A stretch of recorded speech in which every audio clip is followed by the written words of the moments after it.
One missile got through. That is the sentence the Pentagon did not want to say out loud. And yet, buried inside the official reassurance that operations continue and damage was limited, that is exactly what the statement confirms. Iran fired precision ballistic missiles at Al-Udeid Air Base in Qatar, the most important American military installation in the Middle East, the command hub through which the United States directs air operations, surveillance missions, and combat sorties across multiple countries simultaneously. Billions of dollars in missile defense infrastructure surrounding it. And one missile got through. The base is still standing. The missions are still launching. But the world that existed before those missiles were fired is not the world that exists now. In the next few minutes, I am going to show you exactly what Iran claims happened, what Washington is saying in response, why the gap between those two stories matters more than either one on its own, and why this single strike may have already changed the security calculus of every government in the Gulf. Imagine you have a security system guarding your most valuable property. You have spent billions on cameras, sensors, and rapid response teams.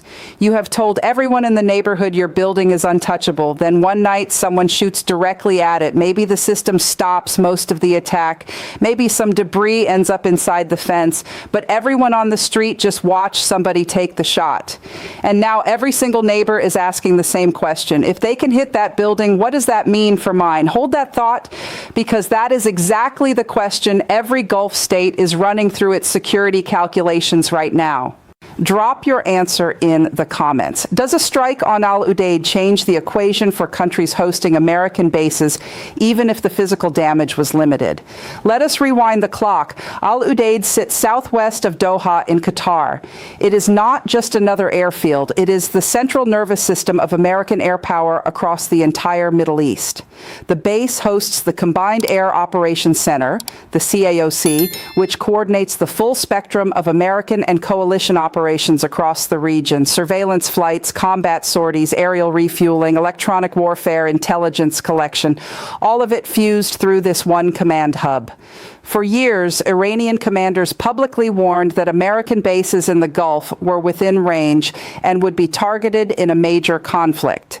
The assumption in defense circles was that hitting Al-Udeid would be such a dramatic escalation that Iran would be deterred by the consequences. That threshold would never actually be crossed. That assumption has now been tested in real time. And it failed. Receipt number one, Iran's claim of precision impact. According to Iranian state media, this strike was not a signal. It was a calculated operation aimed at the strategic nerve center of America's military presence in the Gulf. Iranian commanders say precision missiles were launched in a coordinated salvo targeting critical infrastructure on the base. State media asserted that missiles struck important operational sections of the installation. Iranian military spokesman presented the operation as proof that even the most heavily fortified American base in the Middle East falls within reach of Iranian missile forces. The narrative out of Tehran is crafted with surgical care. It communicates one message to every audience simultaneously. We can reach and damage the most protected American facility in the region. Whether the physical damage matches the rhetoric is almost secondary. Iran did not need to level the base to win this moment.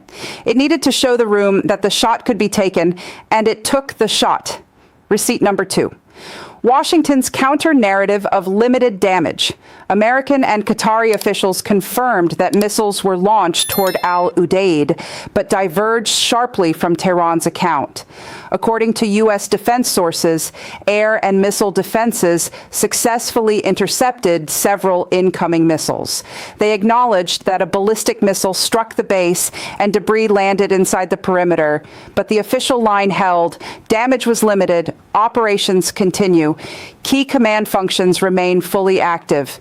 For American commanders, that messaging serves a precise purpose, admitting some impact while stressing continuity signals to allies and adversaries that U.S. military power has not been decisively weakened. But here is what that narrative cannot erase. The very fact that the Pentagon felt compelled to issue reassurances about operational continuity tells you everything about how seriously this strike was received behind closed doors. You do not publish statements about a base still functioning unless there was a credible threat that it might not be. The reassurance is its own admission. Receipt number 3. The gap between narratives and what it reveals. Iran says devastating blow. Washington says limited damage. Both narratives are doing strategic work. Iran gains by projecting offensive capability.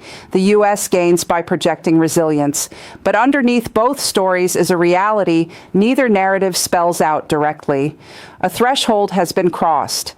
Before this moment, striking Al-Udeid was theoretical, a talking point in Iranian speeches, a scenario in war game simulations. Now it is operational history. The decision was made in Tehran. The missiles were launched. One reached the base. That precedent does not rewind. It becomes the new baseline for every military planner, diplomat, and government in the Gulf that is now reassessing what American security guarantees are actually worth. If this video is connecting dots you have not seen assembled anywhere else, hit subscribe right now. This is moving faster than any single outlet can track, and you need to be here when the next development breaks. Here is what most coverage is missing entirely. Iran spent decades investing in one primary military capability, precision ballistic missiles, not aircraft carriers, not a global deployment network, missiles, built specifically to hit fixed targets at range. Because Iranian strategists made a calculation 40 years ago that the United States would concentrate its forward military power in a handful of large, fixed installations across the Gulf. So Iran built the one tool that could reach them and waited for the right moment to use it. Now look at how Washington structured its presence. Thousands of troops concentrated in a small number of giant installations, Al-Udeid, Ali Al-Salem in Kuwait, facilities in Bahrain and the UAE, each one a fixed, identifiable target in a region where the adversary spent 4 decades building precision weapons designed to destroy fixed targets. The strategic response was to invest in layered missile defense and assume deterrence would hold. Deterrence just failed, not necessarily because the interceptors underperformed, but because Iran concluded the cost of striking the crown jewel of American basing was a risk worth accepting. Once an adversary decides that shooting at your most important facility is an acceptable gamble, the deterrence framework organizing your entire regional posture needs to be rebuilt from the ground up. So what does this mean for you? If you live in a country hosting American forces, your government is quietly reassessing that relationship right now. Qatar finds itself at the epicenter of one of the most dangerous confrontations in decades. The base that was supposed to project stability is now drawing direct fire. Bahrain, Kuwait, the UAE, and Saudi Arabia are running the same numbers. Each government is asking the same question. If Iran fired at Al-Udeid, which facility we host becomes the next target? If you work in energy markets, the implications are immediate. The Gulf is the arterial system of global oil exports. Missile strikes on military targets inside oil transit states send shockwaves through prices and supply chains worldwide. And if you are part of a military family, Iran has now demonstrated it is both willing and operationally capable of targeting the most protected American facility in the region. The margin of assumed safety has narrowed visibly and permanently. 3 scenarios from here. Scenario 1 is managed containment. Back-channel diplomacy sketches informal limits on future escalation. Iran claims a major strategic victory domestically. The U.S. stresses operational continuity to reassure Gulf partners. The strike becomes a defining moment, but not the trigger for a region-wide fire. Even in this best case, the precedent is permanent. Every future U.S.-Iran crisis will factor Al-Udeid as a demonstrated realistic target rather than a theoretical one.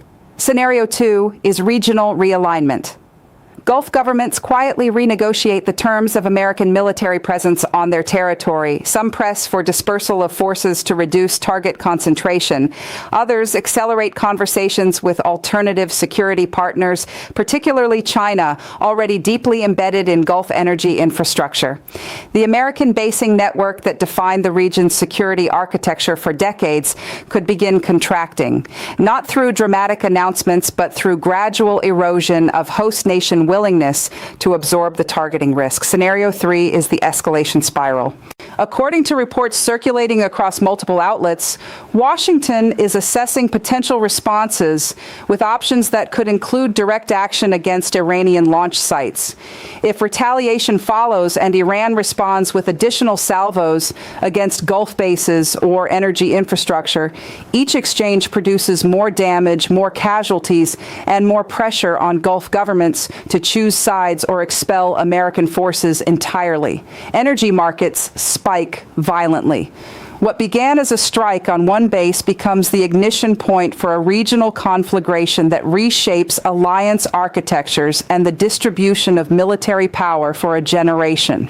Whatever path follows, the strategic ground has already shifted.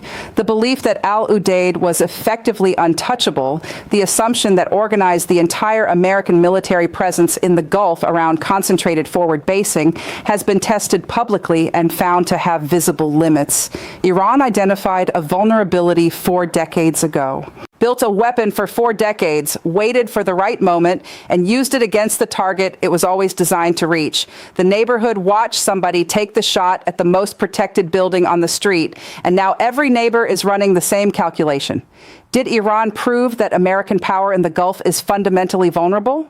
Or did U.S. defenses demonstrate they can absorb the hit and keep operating? Is this the moment Gulf states begin quietly hedging away from Washington? And when the next escalation comes, because in a cycle like this there is always a next move, will the defenses hold or will the margin get thinner? Drop your answer in the comments. I read every single one. Subscribe, because the American response decisions, the Gulf state recalibrations, and the missile defense reassessments are unfolding right now. This story is not slowing down. Do not look away. This content is commentary and analysis for informational purposes only. It does not constitute financial, legal, or geopolitical advice. Consult qualified experts before making decisions based on the information presented.